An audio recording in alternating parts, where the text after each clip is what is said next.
mucho, pero por tema tiempo vamos a tratar también de reflexionar y dar algunas pinceladas. Y es un tema tan importante como todos los que hemos visto, hermano, que es la importancia de la integridad en el ministerio. Y es algo que es relevante. Y tal vez muchos de nosotros ya, hombres y varones de años de ministerio, también es necesario que podamos reflexionar, que podamos analizarnos, ¿verdad? Y que podamos, si es necesario realizar cambios, podamos hacerlo. Y por sobre todo también es gratificante que hayan jóvenes aquí, porque están a tiempo. Si hay que enmendar en sus vidas, si hay que dominar hábitos, si hay que realizar cambios en cuanto a carácter, en cuanto a forma y sistema de vida, están en el tiempo preciso para poder hacerlo. Espero al terminar, hermano, esta exposición, que podamos examinarnos y que podamos orar si es necesario para poder pedir perdón a Dios, porque muchas veces no hemos sido íntegros en el ministerio.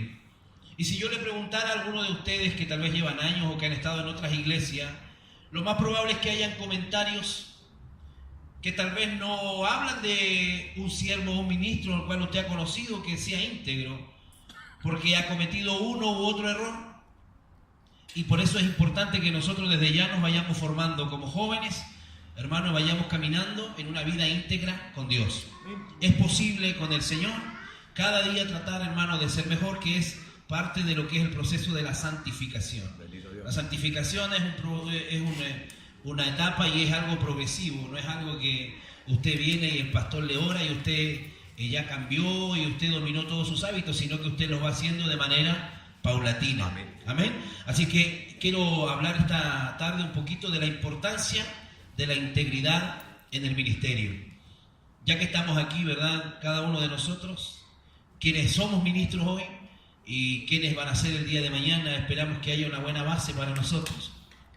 Cuenta la historia de un joven que llamó desde un teléfono público a una empresa, preguntando si necesitaban a un empleado responsable, cumplidor, un obrero honesto y trabajador.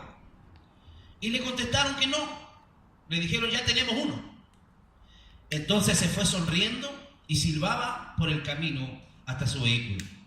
Y un hombre que escuchó la conversación se sorprendió y le dijo, oye, disculpa, mira, no pude evitar escuchar tu conversación y no pude evitar escuchar que te negaron el empleo, pero aún así tú te vas contento.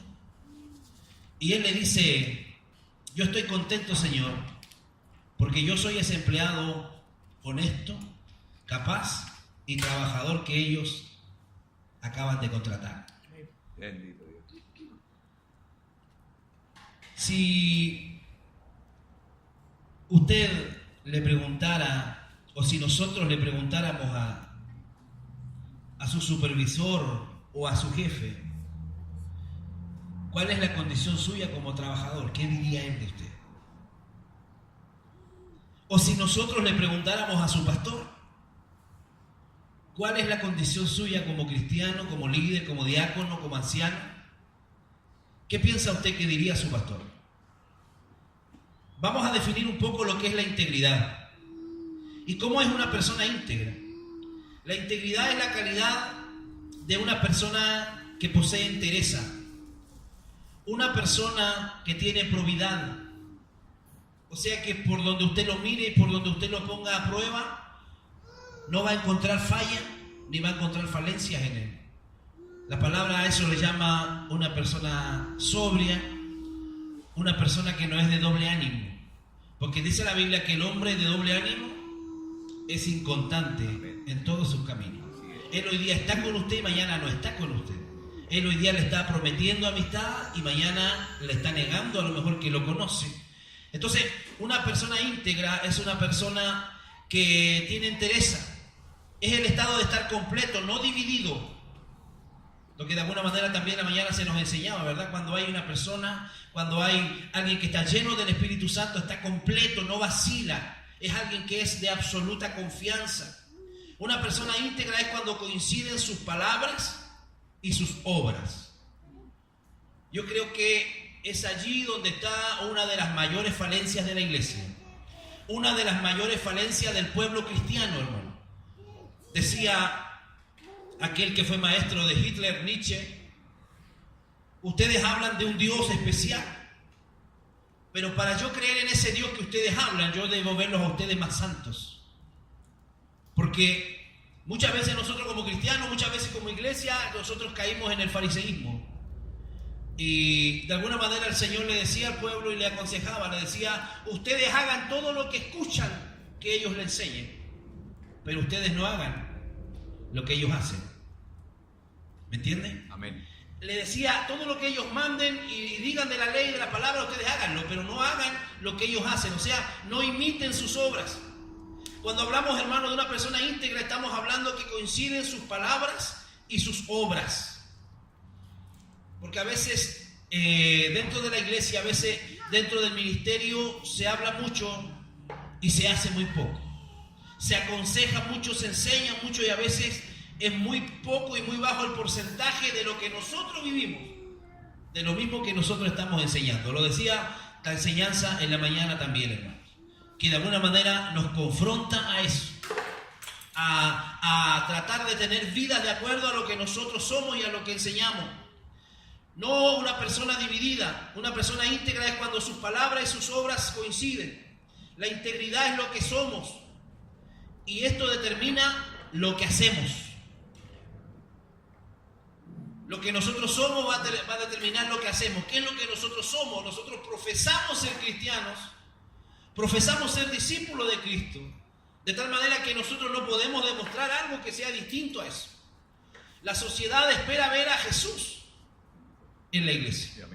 La gente espera ver a Jesús en la iglesia y eso es algo que hoy no está ocurriendo, hermano. La integridad da origen a las reglas básicas para resolver entre lo que queremos y lo que debemos hacer. Una persona íntegra va a luchar, una persona íntegra se va a regir por la palabra de Dios para poder resolver los asuntos que él quiere realizar. O sea, va a considerar a Dios en todos sus caminos, no solamente en la vida religiosa. Porque hay mucha gente que a Dios lo considera solo en su vida religiosa, pero no en su vida diaria. Entonces no podemos dividir eso porque en realidad nosotros debemos atender y debemos permanecer, como decía la enseñanza, con el Señor en todo tiempo, las 24 horas del día. Dios no se aleja de usted en los momentos de las decisiones. Dios no se aleja de usted en los momentos en que usted está pasando la prueba o la dificultad. Así que la integridad nos enseña las reglas básicas para resolver lo que queremos y lo que debemos hacer. Hay pasajes en la Biblia, por ejemplo, que hablan de integridad. Hay hombres como los patriarcas de los cuales el Señor habla de la integridad. Vamos a ir con nuestra Biblia, usted me va a apoyar ahí, por favor. Génesis capítulo 20, verso 6. Josué, vamos a Génesis 26. ¿Qué más tiene Biblia? Claudio, Josué 24, 14. ¿Dónde más hay Biblia? Aquí, hermano. Primera de Reyes 9.4, hermano Toño. Primera de Reyes 9.4, por favor. ¿Qué más tiene? ¿Manuel tiene Biblia? Job, capítulo 2, del verso 3 al 9. Son textos que hablan de personas que de alguna manera fueron identificadas como íntegras. Génesis 26, ¿qué dice? Y le dijo Dios en sueño: yo también sé que con integridad de tu corazón has hecho esto, y yo también te detuve de pecar contra mí, y así no te permití que le tocases. Ahí está hablando del rey, ¿verdad? Que de alguna manera fue engañado por Abraham y Sara. Y el Señor se le manifiesta en sueño y le dice que él ha visto la integridad en su corazón. De alguna manera, hermano, la Biblia lo dice también y lo especifica, que si el corazón es limpio, es puro, toda su vida lo va a hacer. Si el interior del vaso está limpio, toda nuestra vida lo va a hacer. Entonces, donde nosotros debemos trabajar el área de la integridad es en nuestro corazón. Limpiar ese corazón que a veces está corrompido, que la vida en algún momento, a raíz de, hermano, de situaciones que uno vive, a veces se va corrompiendo, se va contaminando, se va adaptando al sistema. Porque a veces nosotros la mayor parte del día tratamos, hablamos, trabajamos, estudiamos con gente que a veces es corrupta. Y de alguna manera, con los años, con el tiempo, esa práctica muchas veces nos quieren contagiar y nos quieren de alguna manera invadir. Pero el corazón nuestro debe ser un corazón de siervo y un corazón íntegro. Amén. ¿Qué dice Josué 24:14? Ahora, pues, temed a Jehová, y servidle con integridad y en verdad. Quitad de entre vosotros los dioses a los cuales sirvieron vuestros padres, al otro lado del río, y en Egipto, y servid a Jehová. Servid a Jehová, dice, con integridad. O sea, sin engaño. Porque si hay alguien a quien nosotros no podemos engañar, es a Dios. Podemos de alguna manera engañar al pastor, podemos engañar a los líderes de la iglesia, podemos engañar a nuestra familia, podemos de alguna manera mostrar algo que no somos, pero a quien nunca vamos a poder engañar es a Dios. Y a Dios hay que servirlo, dice, según ese texto, con integridad de corazón. Vamos al próximo texto, por favor. Primera de Reyes 9:4. Si tú anduvieras delante de mí como anduvo David tu padre, en integridad de corazón y en equidad, haciendo todas las cosas que yo te he mandado y guardando mis estatutos y mis decretos. Amén. Una recomendación. Para poder tener la bendición, para poder tener la gloria que logró tener David, le recomendaba ahí a esa persona, a su hijo, que debía andar en integridad como anduvo David, su padre. Nosotros tenemos ejemplos, hermanos, en la palabra, y debemos tener ejemplos y modelos también en la iglesia. Y es real y es verdad que nosotros no podemos terminar nuestros días tal vez sin antes poder decir, como dijo Pablo, imítenme a mí. Porque dijo él, yo imito a Cristo. Alguna gente dice, bueno, hay que ser arrogante para decir eso. No, hermano, hay que ser íntegro. Para poder decirle a la gente abiertamente, imítenme a mí. Dijo Pablo, así como yo imito a Cristo. Hay iglesias, hermanos, donde el predicador dice, no me miren a mí, dice, miren al Señor que le va a hablar.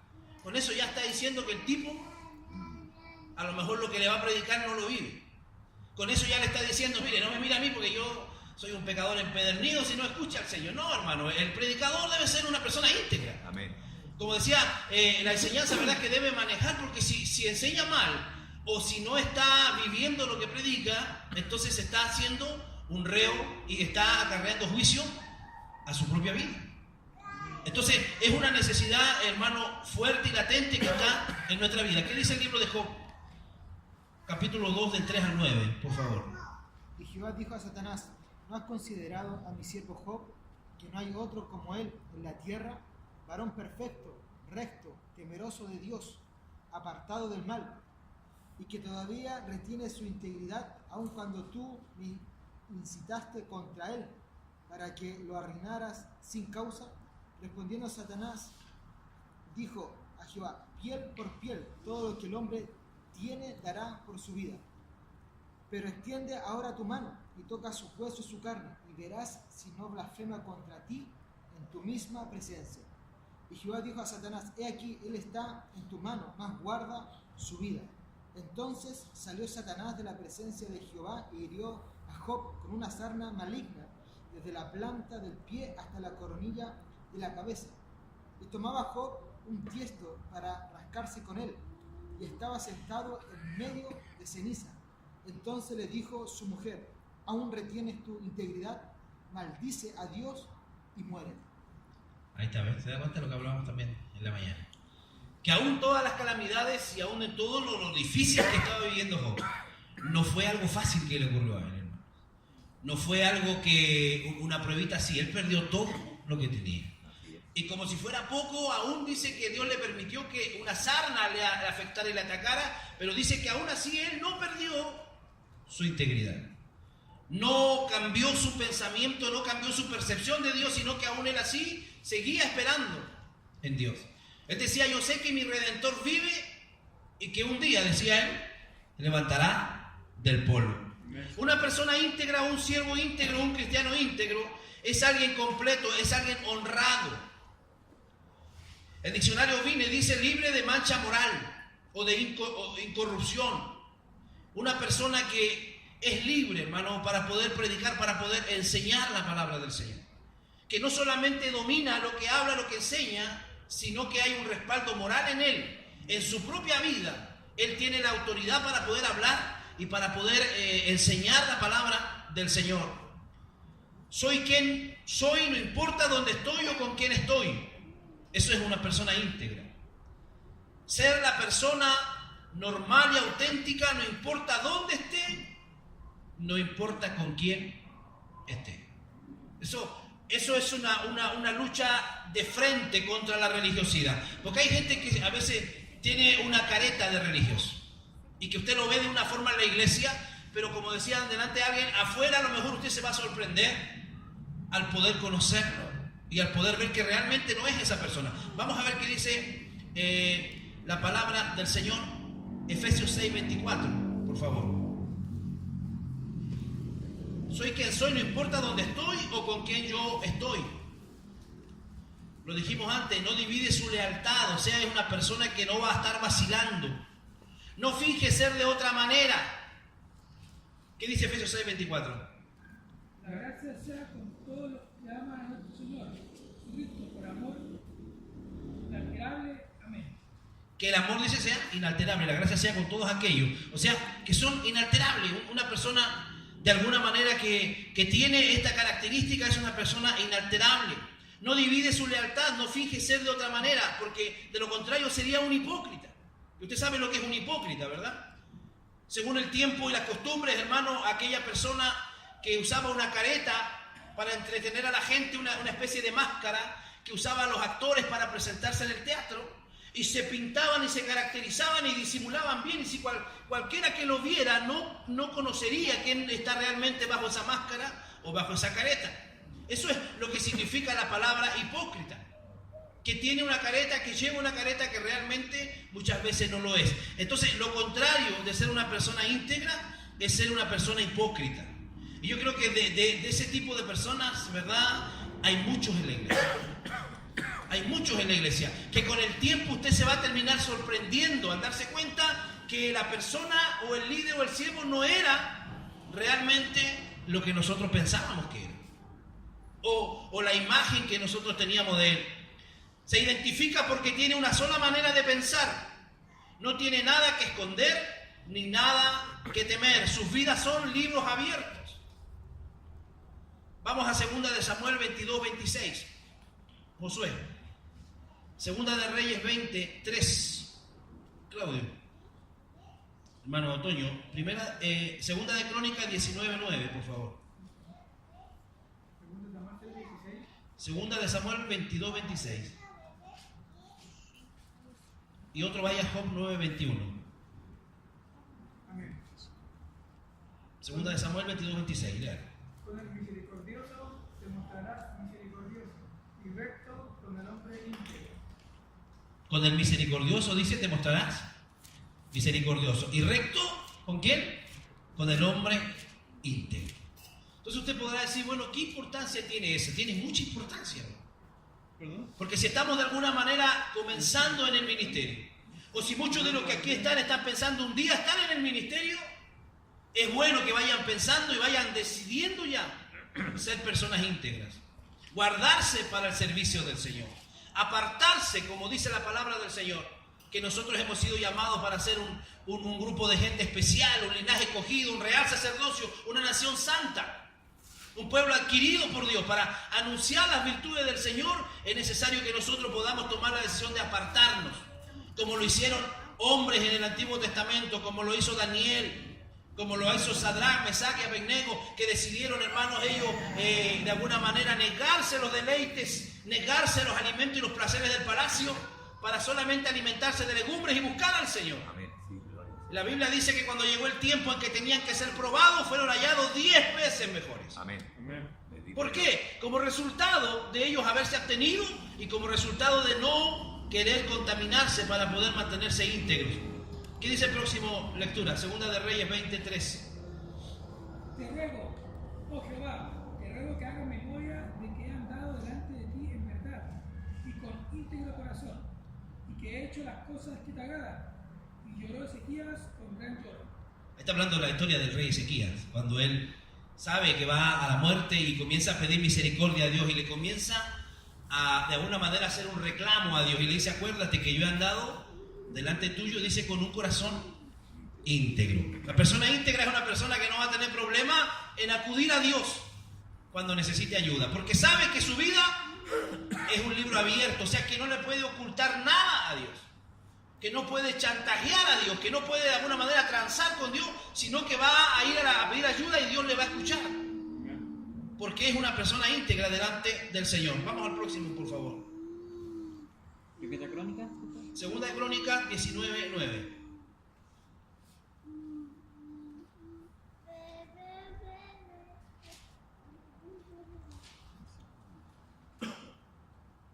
Y les mandó diciendo, procederéis asimismo con temor de Jehová, con verdad, con corazón íntegro.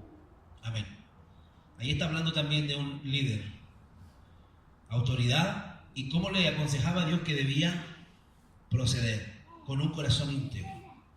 Lo decía la enseñanza, ¿verdad? Muchas veces nosotros a veces perdemos el cristiano, quien sea pierde a veces los cabales, los estribos, pero nosotros no podemos actuar de la manera como actúa el común de la gente, sino que tenemos que actuar ¿cómo? Con integridad. Con integridad, que debe ser parte, hermano, de nuestra práctica diaria en nuestra vida. El otro versículo que decía, Job 9:21, por favor.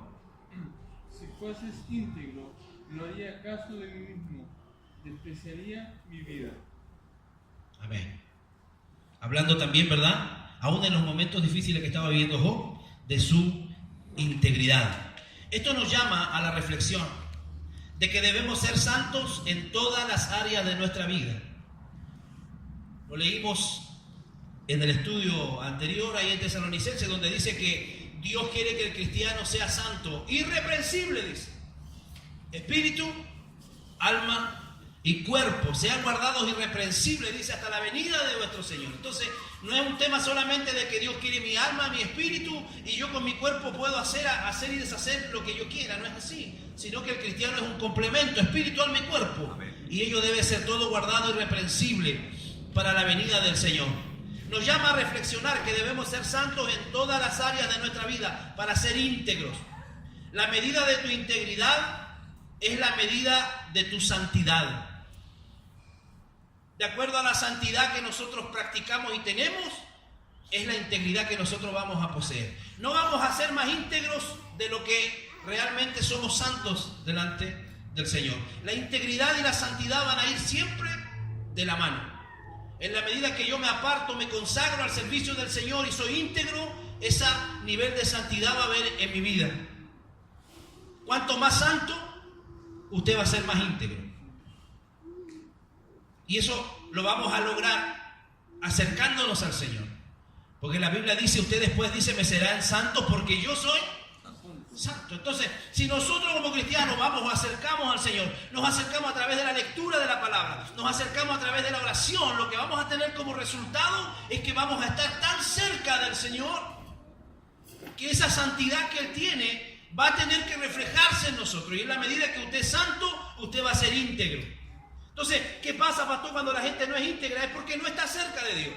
No tiene temor a pecar, no tiene temor a fallarle, no tiene temor a decepcionar a Dios. Hacen lo que se le viene a la cabeza porque no hay temor y no hay santidad en su vida. La integridad es el resultado de la santidad. Si no eres íntegro, entonces eres hipócrita. Hay formas de lograr la integridad. Solo llegarás a ser lo que te estás esforzando por ser ahora. Porque la integridad es el resultado de la autodisciplina. No es algo que alguien va a venir a usted y va a orar y usted va a ser íntegro. No, es una disciplina diaria. Es una autodisciplina, es una decisión. Hoy mismo aquí, antes de terminar este seminario, decirle, Señor, ayúdame para ser íntegro en todas las áreas de mi vida. Y cuando yo me enfrente mañana a la tentación, cuando yo me enfrente al cohecho, cuando yo me enfrente, ¿verdad?, a todo lo que es turbio, a todo lo truculento, entonces yo voy a tener que decir no, porque yo estoy tratando de ser una persona íntegra. La integridad es el resultado de la autodisciplina, confianza interna y una decisión de actuar con una honestidad inexorable. O sea, una cosa inflexible, no puedo transar lo de Dios. Cualquier otra cosa yo la puedo transar, pero lo que es de Dios no lo puedo transar. Su enseñanza, el tiempo que le corresponde al Señor. el tiempo de adoración, lo que le estamos ofrendando. No podemos transar en eso, hermano. En todas las situaciones de la vida, aunque no puedas retroceder y tener un flamante principio, cualquiera puede comenzar a partir de ahora y tener un nuevo fin. A lo mejor usted me dirá, pastor, yo ya estoy viejo y he cometido muchos errores. A lo mejor usted me dirá, yo le he fallado a Dios muchas veces, pastor, y es difícil para mí a veces esto. Bueno, no es tarde, hermano. No es tarde, no está todo perdido. Desde hoy usted puede comenzar a practicar la integridad y a tratar de autodisciplinar su vida. Aleluya. En la santidad, en el temor del Señor. La autodisciplina es el deseo de subordinar los intereses personales y egoístas a los intereses eternos de Dios. Los pensamientos míos no son los pensamientos de Dios. Mis caminos no son los caminos que Dios tiene para mí. Entonces, ¿qué es lo que tengo que hacer yo? Tengo que sobreponer y renunciar a mis intereses egoístas. Saber, ¿verdad?, que no basta solo con decir que Jesús es el Señor de mi vida, sino que eso se debe reflejar. No basta solo con cantar, no basta solo con decir que Jesús es Señor, sino que cuando la palabra Señor significa dueño, amo, soberano. Y yo estoy diciendo, bueno, Jesús es soberano, pero yo hago lo que yo quiero. Yo estoy diciendo, Jesús es mi dueño, pero yo hago, no renuncio, hermano, a las cosas que realmente a veces son personales o intereses personales. Es un error creer que podemos progresar en la integridad con solo buenas intenciones y con solo sentimientos de entusiasmo. El Señor solo puede obrar efectivamente a través de vidas que están sometidas a su disciplina, a Él mismo. Vamos a 1 Corintios 9, 25 al 27. 1 Corintios 9, del 25 al 27. ¿A cuántos aquí les gustaría tener y que cada uno de ustedes pueda ser día de mañana un ministro íntegro? Levánteme la mano, a ver. ¿A cuántos les gustaría? A veces estamos cansados, hermano, de la crítica que se recibe de la iglesia, de la forma en que la sociedad y el mundo critican a la iglesia. Pero cuando usted se pone a escuchar, se da cuenta de que mucho de lo que ellos dicen tienen mucha razón. Porque hay personas que no son íntegras, porque hay líderes que no son íntegros, porque hay hermanos que van a la iglesia y que no viven en integridad. 1 Corintios 9, 25 al 27, por favor. Claudio, si lo tiene. Todo aquel que lucha, de todos se abstiene. Ellos, a la verdad, para recibir una corona corruptible, pero nosotros una incorruptible. Así que yo de esta manera corro, no como a la aventura. De esta manera peleo, no como quien golpea el aire, sino que golpeo mi cuerpo y lo pongo en servidumbre. No sea que habiendo sido heraldo para otros, yo mismo venga a ser eliminado. Lo habíamos hablado antes, ¿verdad? Está clarito, eso está clarito. No sea que yo tratando, ¿verdad?, de ser ejemplo, guiar a otros al evangelio, enseñarles a otros cómo caminar, dice, yo mismo vaya a ser descalificado. O sea, mi propio testimonio, mi vida vaya a ser burla el día de mañana. Una vida equilibrada no radica en programas, actividades ni un torbellino de esfuerzos de autoayuda, sino en una relación adecuada y fundamental con el Señor. Lucas 10, 38 al 42.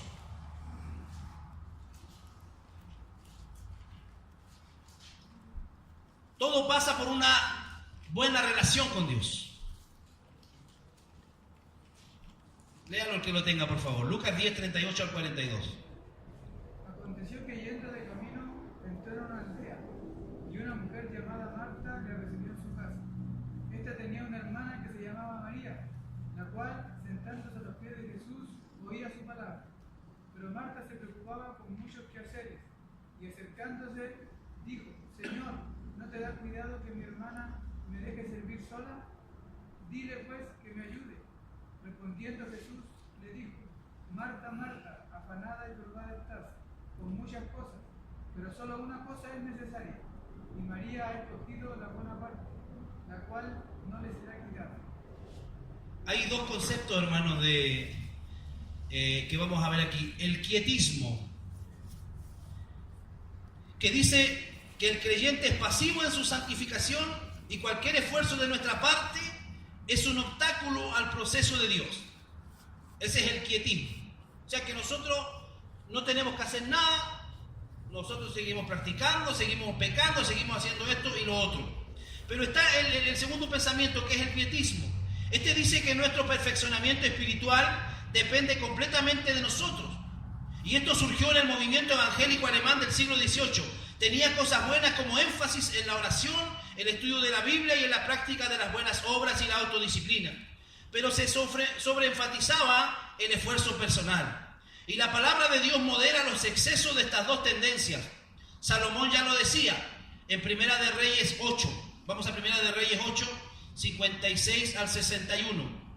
Si vamos a ser obedientes al Señor en el proceso de santidad, Él tendrá que dirigirnos en esa dirección. También lo vimos ayer, cómo el Espíritu Santo es el que va a dirigir. Es el que lo va a ir llevando a usted y lo va a ir haciendo subir de nivel y lo va a llevar de área en área donde Él lo quiera dirigir. Porque la vida nuestra ya no está bajo la autoridad nuestra, sino que nos hemos rendido ante el Señor. Si es que realmente Él es Señor de nuestra vida, Él es el que debe gobernar a través del Espíritu Santo. ¿Lo encontró?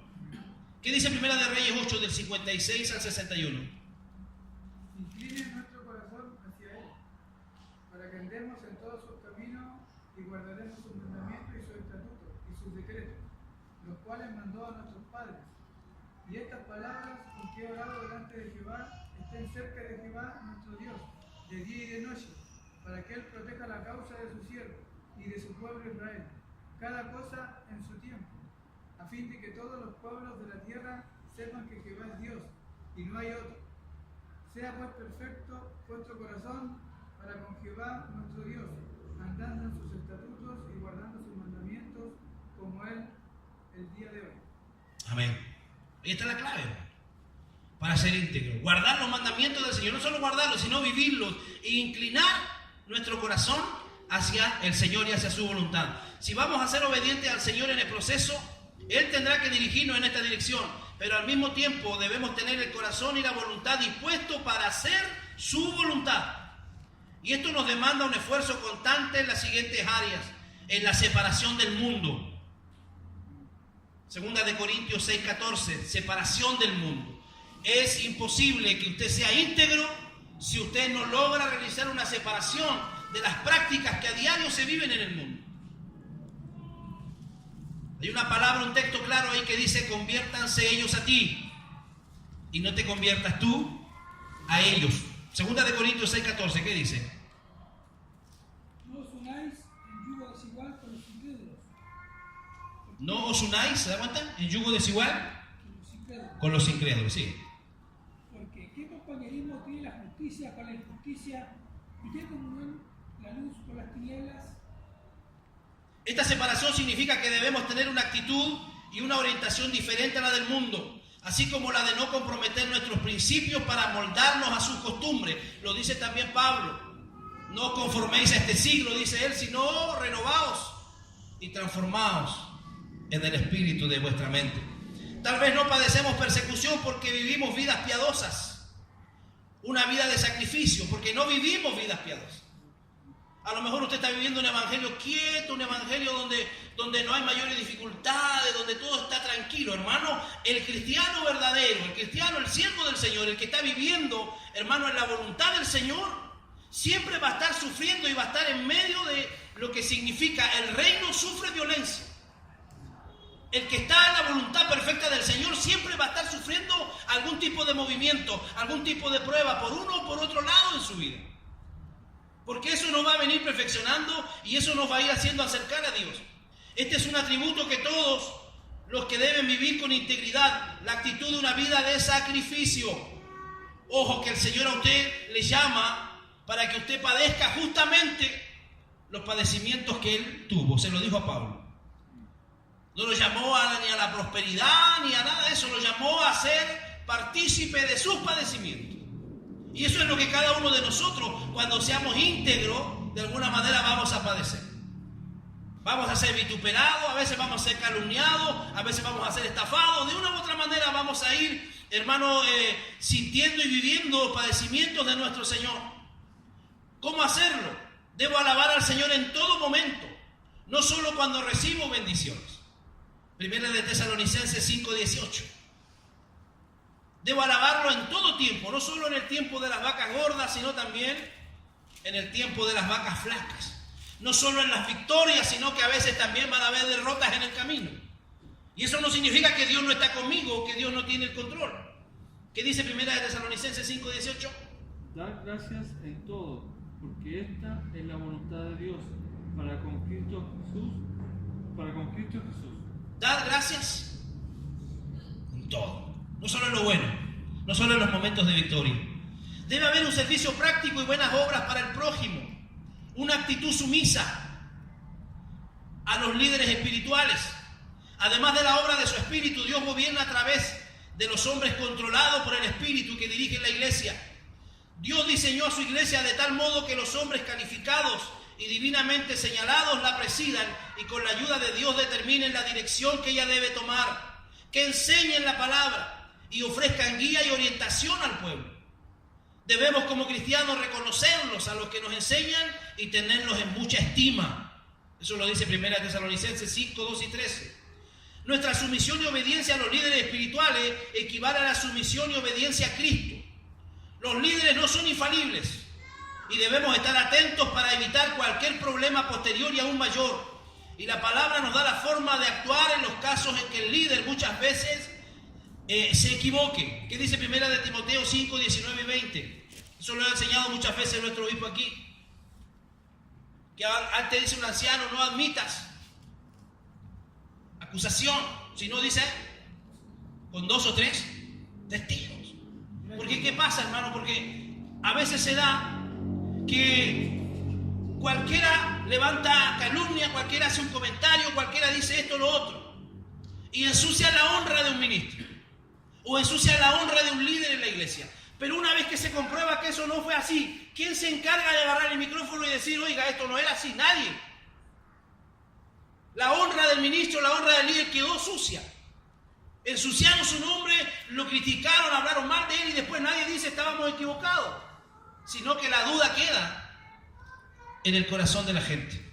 Por eso este paso es muy importante, hermano. Los líderes, ustedes que serán el día de mañana futuros líderes, no se sientan infalibles. Van a haber errores, van a haber equivocaciones, van a haber momentos de fracasos en su vida. Pero la palabra del Señor nos enseña claramente cómo nosotros debemos actuar. Estar en desacuerdo muchas veces con un líder no es falta de integridad. Las consecuencias son peores si no se enfrenta muchas veces esto, cuando habla de la autoridad y la disciplina en la iglesia. Es verdad que el Señor perdona, es verdad que el Señor restaura, pero la disciplina y las consecuencias vienen de la mano. No podemos quedar nosotros como iglesia sin ser disciplinadas por el Señor, porque eso también habla de la integridad del líder. Las consecuencias le van a acompañar a usted. Debemos someternos con todo respeto y hablar de temer a Dios y no al hombre. Lo hablaba nuestro pastor José delante, ¿verdad? Cómo de alguna manera la historia de la iglesia se trataba de infligir temor a través de la figura del Papa, que era infalible, que era el vicario. Esa palabra vicario significa representante. Ellos afirman que esa persona es el representante de Dios aquí en la tierra. Entonces, nosotros de alguna manera debemos someternos con respeto a nuestra autoridad y temer a Dios. Súplica por los demás. Siempre estemos orando para que Dios nos ayude a los líderes a ser íntegros. Porque si hay algo y hay alguien donde el enemigo va a querer atacar, va a ser siempre el liderazgo de la iglesia. Porque la Biblia dice, nos enseña que si él logra herir al pastor, las ovejas van a ser dispersas. Que Dios nos ayude, nosotros como iglesia, hermano. Tenemos la obligación de orar por nuestros líderes. Hebreos 13:10. Todo servidor tiene debilidades y limitaciones. Y si no oramos fielmente por ellos, no serán efectivos en el trabajo que deben realizar. Los líderes siempre enfrentan oposición y tentación espiritual más intensa que el creyente común. El diablo sabe que si logra que los líderes claudiquen o que se desanimen, dañará la causa de Cristo y el avance de la obra del Señor. El diablo sabe que lo único que él puede hacer es detener el avance. Él quisiera hacer desaparecer la iglesia del mundo. Pero lo único que él puede hacer es detener un poco el avance, a veces a través de estos problemas, a través de estas dificultades, a través de desanimar el liderazgo. Lo único que puede hacer, hermano, es tratar de detener, pero la obra del Señor nadie la para. Porque dice, si Dios es por nosotros, ¿quién contra nosotros? ¿Cuántos dicen amén? Los líderes enfrentan oposición. El diablo sabe que si logra que los líderes claudiquen o se desanimen, dañará la causa de Cristo y a muchos creyentes. Por eso Pablo pedía que orasen por él. Oremos pues por nuestros líderes. a nivel nacional, hermano, para que Dios los guarde, para que Dios los anime.